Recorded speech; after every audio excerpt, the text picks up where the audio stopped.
The Justice Department is expected to file on Friday a redacted version of the affidavit justifying the search warrant used to seize sensitive government documents from Donald Trump's Mar-a-Lago resort in Florida earlier this month, after being ordered to do so by a federal judge. The order from Judge Bruce Reinhart, who approved the warrant and is overseeing the case from West Palm Beach, Florida, instructed the Justice Department to submit the redacted affidavit that he had reviewed, itself previously under seal, in the public docket before noon.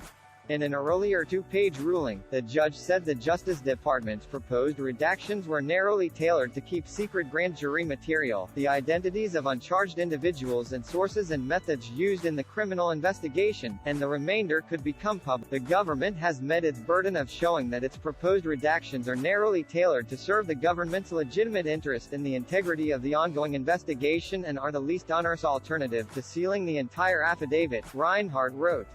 The affidavit contains key information, notably the probable cause, about the Justice Department's investigation into the unauthorized retention of government secrets at Mar-a-Lago, which, according to the warrant, could constitute violations of at least 3 criminal statutes. The imminent partial release of the affidavit is set to prove a major juncture in the developing investigation, being led by the Justice Department's National Security Division, and the Attorney General, Merrick Garland, who personally approved the warrant after days of deliberations.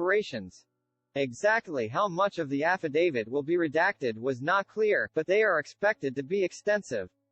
The Justice Department had originally opposed unsealing the affidavit at all, and only filed a redacted version after being forced by Reinhart last week.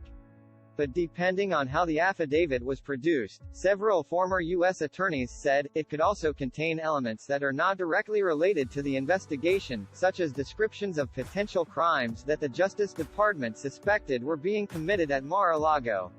The former president has indicated on his social media website that he supports unsealing the affidavit, but his lawyers never filed a formal motion to that effect, and instead left the effort to a coalition of media outlets that pushed to have the affidavit become public. Trump has since filed a separate motion to have a so-called special master appointed to determine what seized materials prosecutors can use as evidence in the investigation, and to force the Justice Department to provide a more detailed list of what was retrieved by the FBI.